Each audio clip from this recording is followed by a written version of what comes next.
I think modestly we think of dentistry growing at about 7.5% compound per year every year. Mm. We think it's done that for the last 7 or 8 years, even after the 2008 recession. It's a boom industry. I know we're going through COVID, but it's a boom industry. It's incredible, the rate of growth and the profitability that is generated by the sector. And clearly that change has come from the early noughties, really, when, I mean, I remember sort of even just 17 years ago, patients coming to see me with their parents, and their parents didn't actually realize that that adults could even have orthodontic treatment. Yeah.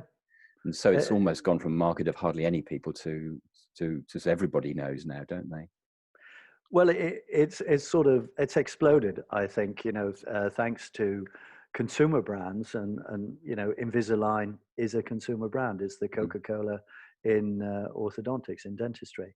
And so it's become a necessary treatment that people now have, even if they've got very minor, if their teeth are only slightly crooked, or minor correction is required. It's seen as something that you must do.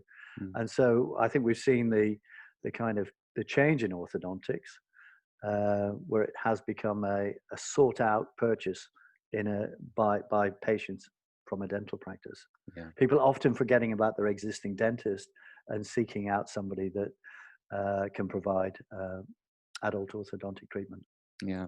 And it's not really dentistry that's made that change, is it really? It's things like social media and digital imaging that seem to have had more of an effect on it. Is that what you would think?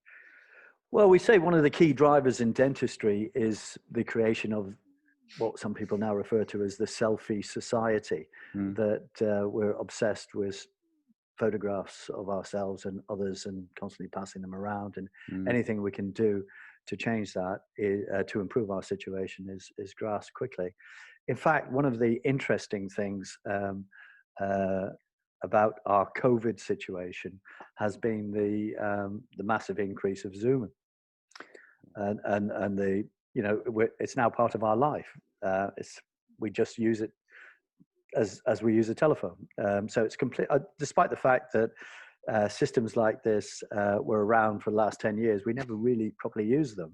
But suddenly COVID comes, everybody has to use Zoom. But there's been a massive upsurge in inquiries for facial aesthetics, cosmetic surgery, because people are actually seeing themselves on screen and actually starting to notice those lines or that droopy little bit or whatever, and their smile, of course.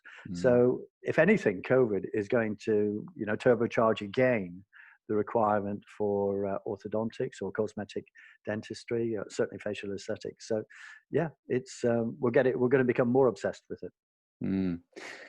And do you think that's the same story across the world? Yeah, I don't think it's that different, really. Yeah. The reason I suppose the reason I say that is because we were completely closed down in the UK, whereas, as I understand it, in Ireland, people were still able to see emergency patients, and in Germany they worked through the crisis. So I just wondered whether some countries may not have had as much of a Zoom effect because of their ease of being able to still access dentistry. No, I think because everybody's been using Zoom for everything. Whether you're seeing your grandma that you can't see her because she's in a care home, or you're talking to you had to split up from your partner because you're in different places. Yeah. I think it's very apparent that the UK has handled the whole COVID thing from a dental point of view, from a rather awful, disorganized perspective. When you compare to other markets, in Germany, dental practices just didn't close; they continued to treat patients, and to my knowledge, nobody actually was were infected by COVID. I think we would have heard if they had been, but they continued. There was no downturn or anything; they just continued at exactly the same level. Yeah. In Italy, very much the same thing happened. They were curtailed in the intensive period, but as it moved out of that, dental practices opened very quickly. In Ireland, they never actually closed, to be honest. In the Republic of Ireland, it was quite ambivalent as to what they should be doing, and to some extent, the ambivalence helped the entrepreneurial dental practices to continue to trade and look after their patients in a professional way.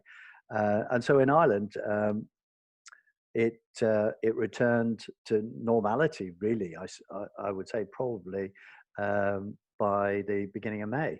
They just started opening up normally and doing all sorts of all aerosol treatments, everything. There was no particular change. I mean, of course, they developed their standard operating protocols, but certainly, you know, in your profession, a specialist orthodontist didn't stop really. They just kept going. Yeah, yeah. And are there any? Because I think that in orthodontic practices, my experience has been that there's been a wide variety of responses since practices have started reopening.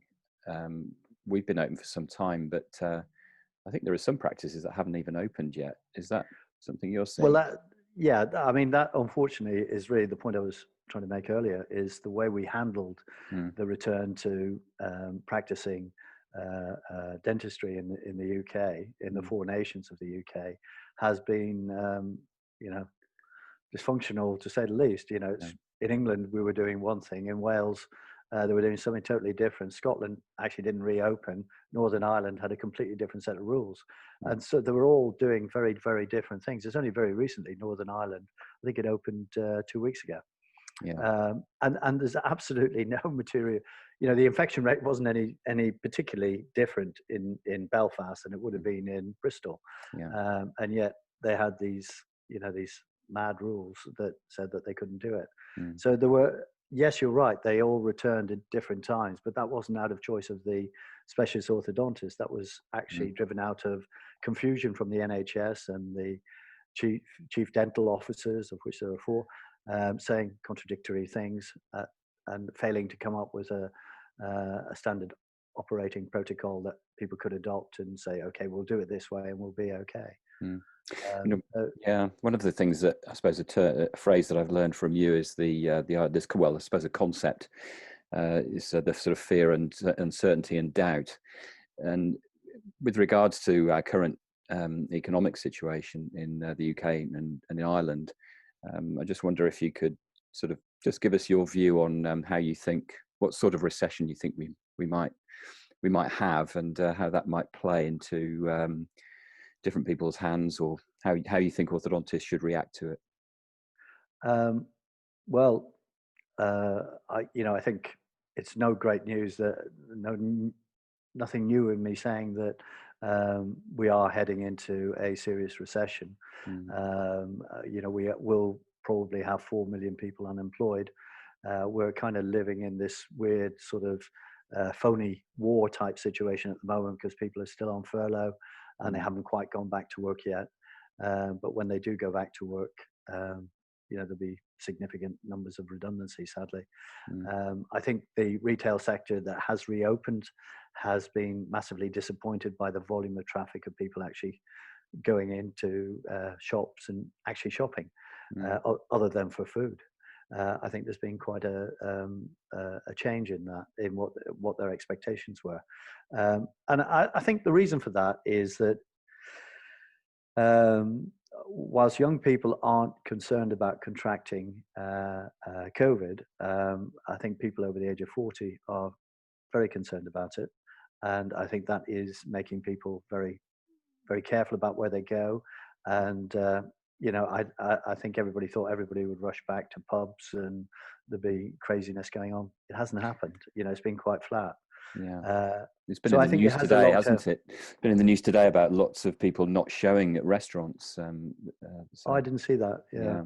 But I'm not surprised. It's kind of, I mean, probably in your own life, you're making decisions thinking, well, do I really need to go there, or do I really need to do that? I think the other thing as well is that, you know, COVID's taught us to live in a different way, to enjoy what we have, to enjoy your house, to enjoy your park, or where you live, your vicinity. And I think we all have probably adjusted our lives a bit, have a bit more time for stuff. And we're also quite surprised how much money we don't spend by not going out as well. So there's been all sorts of weird bits of stuff going on. And of course, there's that fear that's sort of hanging over everybody, which is the fear of not having a job, or maybe your partner doesn't have a job, but you still got to pay your mortgage. And that is going to have a significant effect on elective treatments. I don't think there's any doubt about that. Excuse me. Yeah, I've noticed in our practice that some patients don't really seem to be concerned at all, and are just quite happy to just sort of come in and go through the procedures that we're giving them, and other people are questioning things and just checking that, you know, what procedures do we have in place. So it does seem that there are sort of quite a wide range of reactions to COVID. I think it divides on age, or at least that's my experience. The older the person, the more likely they're going to be concerned about what safety protocols you've got in place, and how you're protecting them, and how you're protecting your team. And you know, we will see an end to it, because there will be a remedy, there will be a vaccine available, hopefully not too distant future, and all that will suddenly change. But what won't change, to come back to your original point, is the recession. And the recession is going to be a long recession, and it's going to be, in my view, an L-shaped recession, meaning that it's going to go down and it's going to stay down for quite a long time. So I think we're going through 3 years of hard times, maybe 5 years, but certainly 3 years in my view. And that will have a knock-on effect, both positively and negatively, for the specialist orthodontist who owns his own practice. You can say there'll be opportunities, because there will be some people, some practices that hunker down and just don't want to do anything to try and help them. And there will be other practices that take advantage of the situation and tailor their offer to the market they serve. Yeah, that was just what I was about to ask you, actually, is what you think orthodontists should do about it. And it's being brave, perhaps. Yeah, I think it's, you know, one of the, and you know, probably some of your listeners might be insulted when I say this, but one of the marvelous things about working in the dental profession is that you get extremely well paid. It's a very, very well paid job. And it's also relatively easy, if you're a practice owner, to make a very, very good standard of living. And you don't have to be a particularly good business person to be able to do that. You simply have to have a nice practice and a good network of referring GDPs and some direct clients, and you'll be fine. You know, you'll make money. So you don't need any high-tech person coming along telling you that you need to do this to grow your business, or you need KPIs, or you need better marketing systems, or whatever, because in the past you will have been okay without all of that. I think now running a specialist orthodontic practice is going to be about being a good business person as well as being a good specialist orthodontist. You have to be a business person. You have to run your business by numbers. You know, you have to understand where you are from a profit point of view at the end of every 4 weeks. And if you don't do that, you stand the risk of having some serious problems. Dental practices will go bust. You know, there isn't any, you know, they never used to, but they will now, you know, 20% of them probably. Yeah.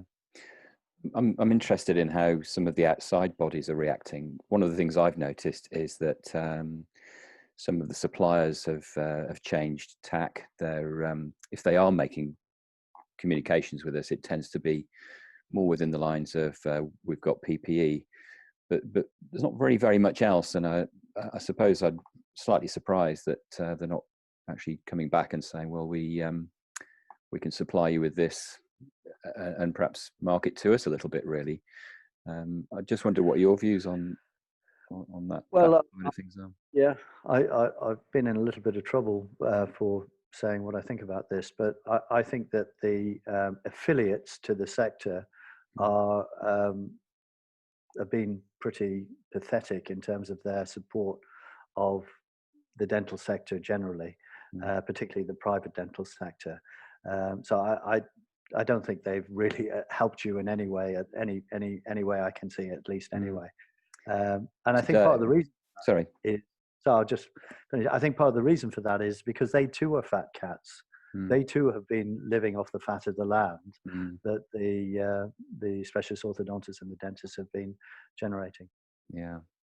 Yeah, I mean, the two adverts that I've seen today have been for PPE and for making my will. Need any two things. Now, there's an interesting connection there, I'm sure, that we could explore. But, yeah, well, that's useful. I mean, both are important, I would stress. Yeah, yeah. I don't think there's any money off the will making there. Oh, right. Yeah. Well, you'll never know the quality of the product, though, will you? I mean, yeah. So, in terms of the dental corporates, because you kind of do keep in touch with some of the corporate bodies, don't you, or have some relationship with them? And how are they reacting to all this at the moment? Well, they remember most of the corporates are really financial institutions. They get money and they use the money to make more money. So they're not dentists, and they might employ a few dentists, but they're not actually running the business as you would run your practice. They're looking at it primarily as a money-making venture. They've got to show a return for their investors, which is the way all big corporates operate it. So they're seeing it as a big opportunity. The sort of corporates would have owned about 10% of dental practices in the UK, less so in the Republic of Ireland. But they will now quickly grow. They have been growing steadily and forcing the value of practices up until COVID, because they're creating the demand, and they're much more interested in buying bigger practices, not smaller practices. So the little ones are kind of falling by the wayside, and the practices that are, turning over $1 million or 1.5 million are the ones. Certainly some of the corporates will not entertain a practice under 1.5 million now. They get a much better return the bigger the practice, as you can imagine. Yeah. So they see it as a big opportunity because obviously practice values have crashed or are crashing. Although to listen to some of the people who sell practices, you wouldn't believe that. But I think reality shouts out that the profitability of dental practices, because of the fallow time, because of the PPE, just means that you might be busy, but your profitability is fallen quite significantly, and valuations are a multiple of the profitability of a practice. So inevitably, the value of practices has dropped from March the 13th. So the big, the corporates are kind of looking there, rubbing their hands together, thinking, "Wow, we're going to be able to pick up some absolute gems for about half of what we would have paid for 3 months ago or 4 months ago." Yeah. What about the geography of practices? Because I know that you've seen a change in the type of practices that are open, perhaps more in the sort of retail sector, moving in near the sort of Costas of the world. And I wonder if the footfall changes into some of those environments, whether you see there could be a change in the style of practices that sort of thrive in the future, perhaps. Yeah, I think it's there is a steady progression towards the retailization of dentistry. It is becoming much more like a Tony and Guy type business, as opposed to two surgeries in a semi-detached house at the back of a housing estate in a cul-de-sac. It isn't. That's not the future. The future is being next door to Boots or next door to Specsavers and across the road from Costa. And you can be in a strip mall or a shopping centre, but inevitably you'll be doing a lot better if you're in that type of location than if you're in one of the more traditional locations. So visibility, footfall is where the growth in dentistry is without any shadow of a doubt. And actually what's happened as a result of the demise of the high street, or the gradual demise of the high street, is now accelerated massively because of COVID. The rentals of premium sites are now going to be a fraction of what they were. So if you're thinking of relocating your practice, this is a great time to do it, because you're going to be amazed at the kind of deals you can get in high traffic areas. Because of the amount of stores that are going to go bust or have gone bust. Yes. What for the associate now?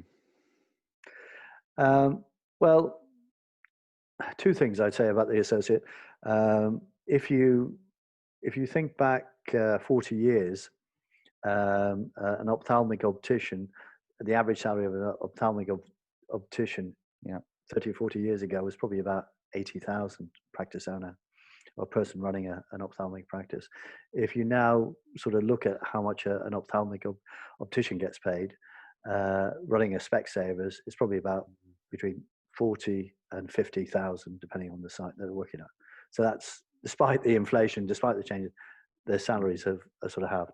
Now, the same thing will happen to dentists. They are significantly overpaid for what they do. I know I'm going to not have loads of fans for saying that, but that's the reality, and inevitably they're going to get their salaries pushed down. And two things are going to force that to happen. One is the HMRC is actively pursuing associate contracts, whether they're in technology or whether they're in dentistry or whether they're in banking. And they've said to the corporates that if you're turning over more than £10 million, you're going to not be able to work on an associate sort of pay plan. You're going to have to employ and pay national insurance like the rest of us. And you can imagine what that actually does to the cost base of the corporates. Yeah. Unless they significantly reduce the pay plan for associates, they can't make any money, because the actual cost of employing somebody that you've got to add on to your cost base, and the biggest cost is their associates, is about 13.5%. So, that makes a big hole into their EBITDA. Yeah. So I think inevitably, if I'm an associate, I have to anticipate that I'm going to earn less, or have to get much better at selling high value treatments. And that would be my advice. Learn how to do high value treatments. Yeah. Because there are more associates now looking for work, it seems to me.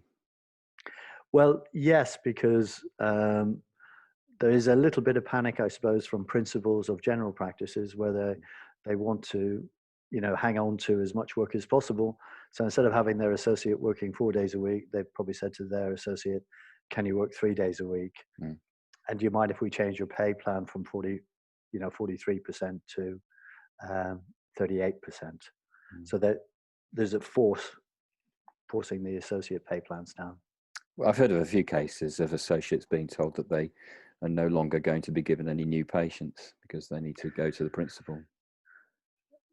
Yeah, well, yeah, I've heard similar things, but it's not actually what people should consider is that it's about high value treatments. The growth of a practice is around high value treatments. And if you've got an associate that's a high grossing associate and he's great at implants, or he's great at ortho, or he's great at facial aesthetics, encourage him. Don't restrict him, because he's probably, or she's probably going to generate the kind of revenue that you can't generate because they've got that skill and you haven't. Yeah. So what have your struggles been during this crisis, Jonathan? Well, I've actually had a brilliant time. I know it's awful. I know, 44,000 people have died, I mean, it's absolutely horrendous. But leaving aside all the dreadful, horrible things that we hear about, it's been brilliant because I've been forced into using Zoom. I can now service my clients probably better. I speak to them more frequently through Zoom, and I don't need to go and see them anymore. I'm sure I have to go and see them occasionally, but nothing like what I had to do where I spend most of my life traveling.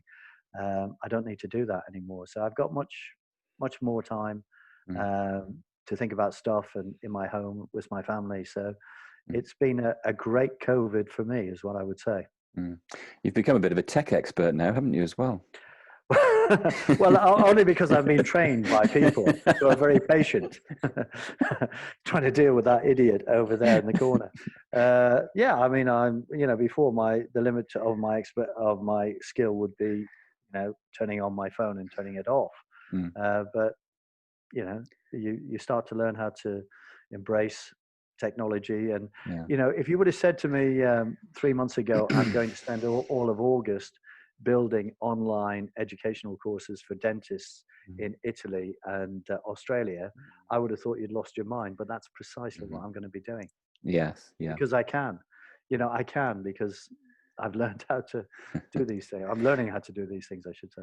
Yeah, I think quite a few people have just taken a step back, haven't they, and started to re-educate themselves in various ways with the extra time that they've had on their hands. I know I've been in that situation. Yeah, I'm reading. I mean, just reading. I mean, it seems I've got much more time for just reading, and it's. I'm reading stuff I probably wouldn't read. I'm reading about the Kennedys at the minute, and I probably wouldn't have allowed myself to read that. I would have thought I've got to read something that's important or something. But it's funny. Yeah, but you can often stumble upon quite important things doing these things, can't you? Yes, yeah, I think so. You definitely are more curious. Yeah, you have more time. You definitely got a lot more time, and the weather's been great. It's been a strange time, hasn't it? Because I think in some respects it's been very positive, but there have been some emotional points to this crisis that have struck us all, haven't they? Yeah, both my parents actually had COVID, and happily both have survived and are fighting fit. But at the time, it was and I haven't seen them. I wasn't able to see them until last week, and so it was there was a real thought in my head: my parents may die, and I'll never see them. Yeah, it was quite a thought. Yeah, I've missed family members myself. Yeah. Are you Zooming? Yes, my birthday was a Zoom birthday this year. Was it? Yes. I hope the presents were Zoomed. I hope you actually got them. As I always say, it's the present that counts, not the thought. You do need to see the physical manifestation of the gift. Well, the manifestation came about 4 days late, but that's more because of the delays in the postal service. It was nothing to do with anybody doing anything wrong. So I think we just took it all on the chin, really, and that was that. But yeah, it'll be a birthday I'll remember, I'm sure. So I suppose to sort of wind up, how do you see the future of orthodontic treatment in the UK? Well, that's a big question. That I think it will continue to grow. At one extreme you've got the specialist orthodontist. At the other extreme, you've got the direct supply online, get beautiful straight white teeth in 10 minutes, just send us 25 quid or whatever. So I think you've got, a very wide spectrum of care available. Some of it obviously is quite harmful and dangerous. So I think it's important that the public are advised and told about the differences between these treatments, and it isn't as simple as it may appear. I don't think they know that. So I think there'll be a lot of effort. I hope there's going to be a lot of effort invested into communicating with the wider public that orthodontic treatments is something that needs to be taken with a great care. And it isn't just about the straight teeth, it's about the bite or the occlusion or whatever. And all of that detail is explained.